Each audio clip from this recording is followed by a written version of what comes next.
Hello friends, welcome to Star Institute of Agriculture Science.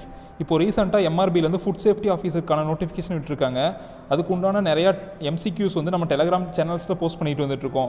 அது மட்டும் இல்லாமல் அதுக்கு தனியாக நம்ம டெஸ்ட் பேட்ச் கண்டக்ட் பண்ணிகிட்ருக்கோம். இப்போ நம்மளோட ஸ்டூடெண்ட்ஸ் வந்து நிறைய பேர் வந்து எம்ஆர்பி எஃப்எஸ்ஓக்கு வந்து கிளாஸஸ் வேணும் அப்படின்னு சொல்லி கேட்டிருந்தாங்க. அதுக்காக வந்து நம்ம இப்போ கிளாஸஸ் ஸ்டார்ட் பண்ணியிருக்கோம். இப்போ நம்ம ஃபஸ்ட்டு என்ன பார்க்க போகிறோம்னா மில்க். இந்த மில்க் வந்து ஏன் ஃபஸ்ட்டாக பார்க்க போகிறோம், இந்த டாபிக் ஏன் ஃபஸ்ட்டாக பார்க்க போகிறோம்னு பார்த்துக்கிட்டிங்கன்னா, milk is one of the essential need for human beings. அது மட்டும் இல்லாமல் ஃபுட் சேஃப்டி ஆஃபீஸர் எக்ஸாம்லேயும் மில்க் வந்து ஒரு இம்பார்ட்டண்டான டாபிக். இதுலேருந்து நிறையா கொஸ்டின்ஸ் நம்ம எக்ஸ்பெக்ட் பண்ணலாம். சரி வாங்க, டைம் வேஸ்ட் பண்ணாமல் நம்ம ஸ்ட்ரெயிட்டாக டாபிக்குள்ளே போயிடலாம். ஃபஸ்ட்டு எடுத்தோடனே மில்க்னா என்னென்னு பார்க்க போகிறோம்னா, milk is the lacteal secretion of the mammary glands ஆஃப் த அனிமல்ஸ்னு சொல்கிறாங்க. அடுத்தது வந்து இது நம்ம மேஜராக மில்க் எதுலேருந்து அப்டைன் பண்ணுறோன்னா, கவ் அண்ட் பஃபலோலேருந்து அப்டைன் பண்ணுறோம். அதாவது 72 hours ஆஃப்டர் த கால்விங்லேருந்து கலெக்ட் பண்ணுவோம் மில்க்கு. ஏன்னா 72 hours முன்னாடி வரைக்கும் அது வந்து கொலஸ்ட்ரம்னு சொல்லுவோம். கொலஸ்ட்ரம் வந்து நியூட்ரியன்ட் ரிச்சாக இருக்கும். ஸோ அதை நம்ம கால்வுக்கே கொடுத்துருவோம். அடுத்தது பார்த்துக்கிட்டிங்கன்னா, milk is the white opaque ஃப்ளூயின்னு சொல்கிறாங்க. அதாவது மில்க் வந்து கலர்லெஸ்ன்னு சொல்லலாம், இல்லை நம்ம ஒயிட் கலர்னு கூட சொல்லலாம். அதில் வந்து என்னென்ன இருக்குன்னா, எமல்ஷன் ஃபார்மில் proteins, minerals and colloid substances, lactose, அதாவது லாக்டோஸுங்கிறது தான் இங்கே மில்க் சுகர் அப்படின்னு சொல்லுவாங்க. இது எல்லாமே ப்ரெசென்ட் ஆகிருக்கும். அப்புறம் அதர் மினரல்ஸ் அண்ட் சொலியூபிள் ப்ரோட்டீன்ஸ் அதெல்லாம் கூட இருக்குன்னு சொல்லியிருக்காங்க.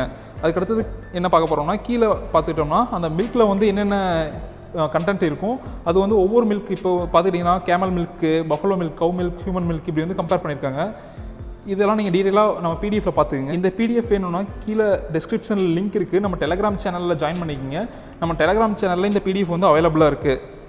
அடுத்ததாக ஒவ்வொரு ப்ரீட்லேயும் எவ்வளோ ப்ரோட்டீன் கண்டென்ட் அண்டு ஃபேட்டு அந்த மாதிரி இருக்கிறத கம்பேர் பண்ணியிருக்காங்க.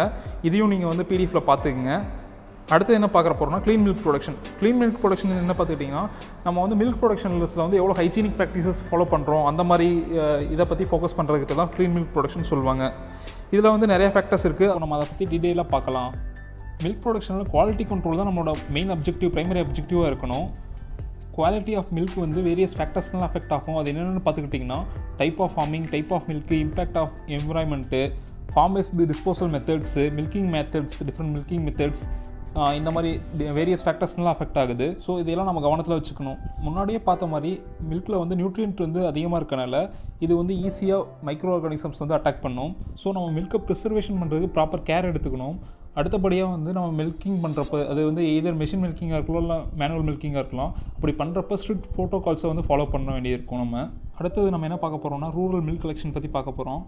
இந்தியாவோட மில்க் இண்டஸ்ட்ரீஸ்க்கும் ஃபாரின் கண்ட்ரீஸோட மில்க் இண்டஸ்ட்ரீஸ்க்கும் என்ன மேஜர் டிஃப்ரென்ஸ்னு பார்த்துக்கிட்டிங்கன்னா, இந்தியாவில் வந்து இந்த மில்க் இண்டஸ்ட்ரி வந்து ஒரு சப்சிடரி ஆக்டிவிட்டியாக பண்ணிகிட்ருக்காங்க. பட் ஆனால் இதே ஃபாரின் கண்ட்ரீஸில் வந்து இதையே ஒரு ஆர்கனைஸ்டு மேனராக பண்ணிகிட்ருக்காங்க. இப்போ நம்ம கண்ட்ரி எடுத்துக்கிட்டிங்கன்னா, ஒவ்வொரு ஃபார்மரும் மினிமம் ஒரு 2 மாடுனாச்சும் வச்சுருப்பாரு. ஸோ இப்போது இதே மாதிரி வந்து ஒரு கிராமம் ஃபுல்லாக பண்ணும்போது அதோட மில்க் ப்ரொடக்ஷன் வந்து ஒரு ஸ்கேட்டர்டு மேனரில் இருக்குது. பட் ஆனால் இதே ஃபாரின் கண்ட்ரீஸில் பார்த்தீங்கன்னா, இப்போ ஒரு பெரிய டெய்ரி ஃபார்ம் இருக்கும். அங்கே வந்து ஒரு 1000 லிட்டர்ஸ், 10,000 லிட்டர்ஸ் இந்த மாதிரி ப்ரொடக்ஷன் கெப்பாசிட்டி இருக்கும். ஸோ இப்போ அங்கே வந்து கூலிங், பல்க் டிரான்ஸ்போர்ட்டேஷன் இந்த மாதிரி பிரச்சனை வந்து எதுவும் இருக்காது. அவங்க வந்து ஒரு டேங்கர் எடுத்துருந்தாங்கன்னா அதில் லோட் பண்ணி அப்படியே எடுத்து போயிடுவாங்க. பட் ஆனால் இந்தியாவில் வந்து ஸ்கேட்டர்டு மேனரில் இருக்கிறதுனால இப்போ டிரான்ஸ்போர்ட்டேஷனாக இருக்கட்டும், கலெக்ஷனாக இருக்கட்டும், இந்த மாதிரி வந்து குவாலிட்டி கண்ட்ரோல் ஆகட்டும், இந்த மாதிரி நிறையா பிரச்சனை இருக்குது. இதுதான் வந்து இந்தியாவுக்கும் ஃபாரின் கண்ட்ரீஸ்க்கும் இருக்கிற டெய்ரி இண்டஸ்ட்ரியில் இருக்கிற மேஜர் டிஃப்ரென்ஸ். நம்மளோட டெஸ்ட் பேட்சில் வந்து ஆல்ரெடி இந்த மில்க் அண்ட் மில்க் ப்ராடக்ட்ஸ் பற்றி டெஸ்ட் வந்து முடிஞ்சிச்சு. அதில் வந்து இந்த மாதிரியான கொஸ்டின்ஸ்லாம் கேட்டிருந்தோம். நம்ம டெஸ்ட் பேட்சில் யாராவது ஜாயின் பண்ணணுன்னா நம்ம டெலகிராம் சேனலில் வந்து அதனோட டீட்டெயில்ஸ் இருக்குது, பார்த்துக்குங்க.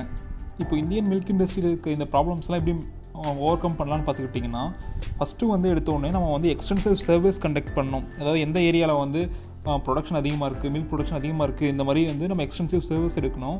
அடுத்தது வந்து செகண்ட் என்னென்னா ரூட் பிளானிங் பண்ணணும். ரூட் பிளானிங் ஏன் இம்பார்ட்டன்ட் பார்த்துக்கிட்டிங்கன்னா, இப்போ நீங்கள் கலெக்ட் பண்ண மில்கை வந்து நீங்கள் ப்ராசஸிங் சென்டர்ஸ்க்கு கொண்டு போகணும். ஸோ அந்த ரூட்ஸை வந்து நீங்கள் முன்னாடியே ப்ரீ பிளான் பண்ணி வச்சுருந்தீங்கன்னா தான் உங்களை அந்த குறிப்பிட்ட டைம் பீரியட்குள்ளே வந்து மில்க் கெட்டு போகாமல் நீங்கள் கொண்டு போய் அங்கே சேர்த்த முடியும். அடுத்தது தேர்ட் என்னென்னு பார்த்துக்கிட்டிங்கன்னா, எங்கே வந்து உங்களோட ப்ரைமரி சில்லிங் சென்டர்ஸை செட் பண்ணுங்கிறது தான். இந்த சில்லிங் சென்டர்ஸில் வந்து மில்கை வந்து 4 டிகிரி சென்டிகிரேட்க்கு கூல் பண்ணிக்குவாங்க. இப்போ நீங்கள் இந்த ஃபார்மர்ஸ்லேருந்து மில்கை கலெக்ஷன் பண்ணுற ப்ராசஸ் வந்து நீங்கள் எதர் வந்து வில்லேஜ் கோஆப்ரேட்டிவ் சொசைட்டிஸ் வச்சு கலெக்ட் பண்ணிக்கலாம், இல்லைனா கான்ட்ராக்டர் தனியாக நீங்கள் இதுக்குன்னு அப்பாயின்ட் பண்ணி அவங்க மூலிமா கலெக்ட் பண்ணிக்கலாம். நம்ம ஃபார்மர்ஸ்க்கு வந்து குவான்டிட்டி ஆஃப் ஃபேட்டை வச்சு தான் நம்ம ஃபார்மர்ஸ்க்கு பே பண்ண போகிறோம். அதே சமயத்தில் நம்ம சாலினாட் ஃபேட்க்கு வந்து ஒரு மினிமம் ஸ்டாண்டர்ட் இருக்குது. அந்த மினிமம் ஸ்டாண்டர்ட் செக் பண்ணி அந்த மினிமம் எலிஜிபிலிட்டி வந்து மீட் ஆச்சுன்னா மட்டும்தான் ஃபார்மர்ஸ்ட்டு வந்து அந்த பர்டிகுலர் மில்க்கை வந்து நம்ம ப்ரொக்யூர் பண்ணணும். அடுத்தபடியாக பார்த்துக்கிட்டிங்கன்னா நம்ம எங்கே கலெக்ட் பண்ணாலும் சரி நம்ம ப்ராசஸிங் சென்டருக்கு வித்தின் 3 ஹவர்ஸில் வந்து அந்த மில்க் கொண்டு வந்து சேர்த்துடும். அதர்வைஸ் வந்து அந்த மில்கோட டிட்டோரியேஷன் வந்து ஸ்டார்ட் ஆயிரும். அதெல்லாம் மைக்ரோ ஆர்கானிசம் பில்ட் ஆக ஆரம்பிச்சிடும். ஸோ அந்த மில்க்கை வந்து நம்ம ஃபர்தராக எதுக்கும் யூஸ் பண்ண முடியாது. அடுத்தது என்னென்னா டிரான்ஸ்போர்ட்டேஷன் ஆஃப் மில்க். டிரான்ஸ்போர்ட் வந்து எந்தெந்த வேலை பண்ணலான்னு சொல்லி பார்க்க போகிறோம். டிரான்ஸ்போர்ட்டை வந்து நம்ம எந்த மெத்தடு செலக்ட் பண்ணுறதுக்கு வந்து நம்ம வந்து எவ்வளோ ஹேண்டில் பண்ணுறோம், எவ்வளோ குவான்டிட்டி ஆஃப் மில்க் ஹேண்டில் பண்ணுறோங்கிறத பொறுத்து தான் நம்ம டிரான்ஸ்போர்ட்டேஷன் மெத்தடு செலக்ட் பண்ணணும். இப்போ நீங்கள் வந்து 2000 லிட்டர் கீழே வந்து நீங்கள் மில்க்கை டிரான்ஸ்போர்ட் பண்ண போகிறீங்க அப்படின்னு நினச்சிட்டிங்கன்னா உங்களுக்கு வந்து கேன் மெத்தடு வந்து உங்களுக்கு பெஸ்ட்டாக இருக்கும். இதே சமயம் வந்து நீங்கள் 5000 லிட்டருக்குள்ளே டிரான்ஸ்போர்ட் பண்ணுற மாதிரி இருந்துச்சுன்னா நீங்கள் வந்து லாரி டேங்கர்ஸை வச்சு நீங்கள் வந்து டிரான்ஸ்போர்ட் பண்ணிக்கலாம். இதே வந்து இப்போ இந்தியாவுக்குள்ளே நீங்கள் டிஃப்ரெண்ட் ஸ்டேட்ஸ் கடையில் நீங்கள் டிரான்ஸ்போர்ட் பண்ணணும்னு நினச்சிட்டிங்கன்னா அதுக்கு வந்து ரயில் டேங்கர்ஸ் தனியாக வச்சுருக்காங்க. சமீபத்தில் இப்போ கோவிட் பேண்டமிக் அப்போ கூட ஆக்சிஜன் டேங்கர்ஸ் வந்து கொண்டு வந்தாங்க. அதாவது ஆக்சிஜனை வந்து ரயில் டேங்கர்ஸ் மூலிமா ஏற்றி கொண்டு வந்தாங்க. இதே போல் தான் மில்க் டேங்கர்ஸும் இருக்கும். அதாவது ப்ரீ கூலிங் பண்ண மில்க்கை வந்து அந்த இதில் டேங்கர்ஸில் ஏற்றி டிஃப்ரெண்ட் ஸ்டேட்ஸ் கையில் டிரான்ஸ்போர்ட் பண்ணுறாங்க. அடுத்தது வந்து grading of milk collection centres பற்றி சொல்லியிருக்காங்க. அதுக்கு வந்து கொஞ்சம் க்ரைட்டீரியா சொல்லியிருக்காங்க. அந்த க்ரைட்டீரியா வந்து நீங்கள் வந்து இந்த பிடிஎஃப்ல பார்த்துக்குங்க. அடுத்தது நம்ம என்ன பார்க்க போகிறோம்னா milk reception and chilling centres. நம்ம ஆல்ரெடி பார்த்த மாதிரி சில்லிங் சென்டர்ஸோட ஒர்க் என்னன்னு சொல்லி பார்த்துக்கிட்டிங்கன்னா நீங்கள் ஸ்கேட்டடாக கலெக்ட் பண்ண மில்க்கை வந்து 4 டிகிரி சென்டிகிரேட்க்கு கூல் பண்ணி அடுத்தது ஃபர்தர் ப்ராசஸிங் பிளானுக்கு சென்ட் பண்ணணும். இதுதான் சில்லிங் சென்டரோட ப்ரைமரி ஒர்க்கு. இதே வந்து நீங்கள் 500 லிட்டர் 1000 லிட்டருக்குன்னு சொல்லி வச்சு கலெக்ட் பண்ண மில்க்குக்கு வந்து நீங்கள் தனியாக வந்து சில்லிங் சென்டர்ஸ் ரன் பண்ண முடியாது. ஸோ அட்லீஸ்ட் நீங்கள் ஒரு 30,000 லிட்டர்ஸ் வந்து கலெக்ட் பண்ணால் மட்டும்தான் நீங்கள் சில்லிங் சென்டர்ஸ் ரன் பண்ணுறது வந்து ஒரு எக்கனாமிக்கலாக இருக்குன்னு சொல்கிறாங்க. அடுத்தது சில்லிங் சென்டர்ஸில் வந்து என்னென்ன எக்யூப்மெண்ட்ஸ் யூஸ் பண்ணுறாங்கன்னு பார்க்க போகிறோம். அதாவது 2 டைப்ஸ் ஆஃப் எக்யூப்மெண்ட்ஸ் யூஸ் பண்ணுறாங்க. என்னென்னா சர்ஃபேஸ் கூலர், பிளேட் கூலர்னு சொல்லிட்டு இந்த 2 எக்யூப்மெண்ட் யூஸ் பண்ணுறாங்க. இதை பார்த்துக்குங்க. அடுத்தது வந்து grades of milk at chilling centres சொல்லியிருக்காங்க. அது என்னென்ன குவாலிட்டி இருக்கணும் அப்படின்னு சொல்லியிருக்காங்க. அதை பார்த்துக்குங்க. அடுத்ததாக milk reception and dairy plant அதை பற்றி பார்க்க போகிறோம். சில்லிங் சென்டர்லேருந்து சென்ட் பண்ண மில்க்கை வந்து டெய்ரி பிளான்ட்டில் வந்து எப்படி ப்ராசஸிங் பண்ணுறாங்கிறத பார்க்க போகிறோம். இப்போ நீங்கள் ரயில் டேங்கர்ஸ்லையோ இல்லை வந்து லாரி டேங்கர்ஸ்லையோ சென்ட் பண்ண மில்க்கை வந்து இங்கே வந்து ரிசீவ் பண்ண போகிறாங்க. அதாவது டாக்கிங் பைப்லைன்ஸ் வச்சு நீங்கள் வந்து அந்த ப்ரைமரி டேங்க்குக்கு சென்ட் பண்ணுவீங்க. அந்த ப்ரைமரி டேங்க்கு வந்து அந்த நேம் வந்து சிலோன்னு சொல்கிறாங்க. அதை நோட் பண்ணிங்க. இது வந்து இம்பார்ட்டன்ட் கொஸ்டின்ஸ். இது கேட்கறதுக்கு நிறையா வாய்ப்பு இருக்குது.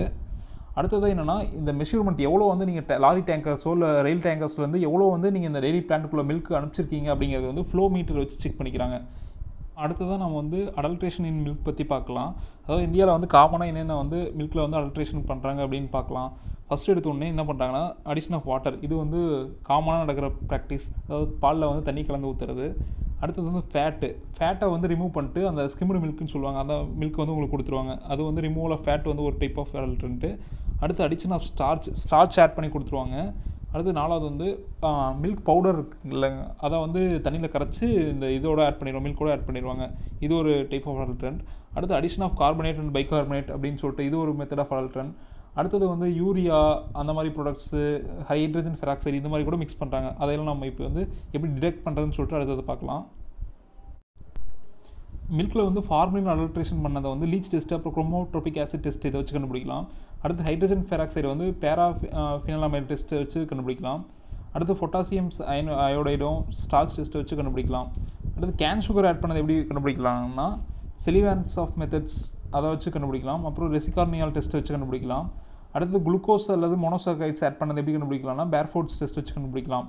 அடுத்து நியூட்ரலைசர்ஸ் ஆட் பண்ணது எப்படி கண்டுபிடிக்கலாம்னா ரொசாலிக் ஆசிட் டெஸ்ட்டு, அப்புறம் வந்து alkalinity of ash test, alcohol test, இதை வச்சு நியூட்ரலைசர்ஸ் ஆட் பண்ணியிருக்காங்களா அப்படிங்கிறத நம்ம தெரிஞ்சுக்கலாம். அடுத்தது வந்து மில்கில் வந்து ஸ்டார்ச் ஆட் பண்ணியிருக்காங்களான்னா அயோடின் டெஸ்ட் வச்சு கண்டுபிடிச்சலாம் ஈஸியாக. அடுத்து ஜெலாட்டின் ஆட் பண்ணிக்கிறது வந்து பிக்ரிக் ஆசிட் டெஸ்ட் வச்சு கண்டுபிடிக்கலாம். பஃபலோ மில்க் வந்து கவு மில்கில் மிக்ஸ் பண்ணி கவு மில்க்குன்னு சேல் பண்ணுறது எப்படி கண்டுபிடிக்கலாம்னா ஹசானா டெஸ்ட்னு ஒரு டெஸ்ட் இருக்குது, அந்த டெஸ்ட்டை வச்சு கண்டுபிடிச்சிக்கலாம். அடுத்து வெஜிடபிள் ஃபேட்டை ஆட் பண்ணியிருக்காங்களா அப்படிங்கிறது எப்படி கண்டுபிடிக்கலாம்னா ரோஸ் கார்டிப் மெத்தடு, அப்புறம் விட்ரியோமீட்டர் மெத்தடு, இந்த மாதிரி நிறைய மெத்தட்ஸ் இருக்குது, அதை வச்சு கண்டுபிடிச்சிக்கலாம். யூரியா, நான் பயிருக்கு போகிற யூரியாவை வந்து நம்ம பாலில் ஆட் பண்ணி கொடுக்குறாங்க அந்த விஸ்காசிட்டிக்காக, அதை எப்படி கண்டுபிடிக்கலாம்னா டைமெத்தில் அமினோ பென்சால் டெஸ்ட்டை வச்சு கண்டுபிடிக்கலாம். இந்த டிடெக்ஷன் ஆஃப் அடல்ட்ரன்ஸ் வந்து நம்ம சிம்பிளாக பார்த்தாச்சு.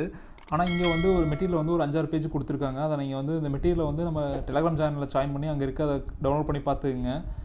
அடுத்தது வந்து நம்ம டெய்ரி பிளான்ட்டில் வந்து மில்க் எப்படி ப்ராசஸிங் பண்ண போகிறாங்கன்னு பார்க்க போகிறோம். மில்க்கை ப்ராசஸிங் பண்ணுறதுக்கு நம்ம வந்து ஃபஸ்ட்டு பாஸ்டரைசேஷன் பண்ணணும். அந்த பாஸ்டரைசேஷன் எப்படி பண்ண போகிறாங்கன்னா ஹீட்டிங் பண்ணி தான் பாஸ்டரைசேஷன் பண்ண போகிறாங்க.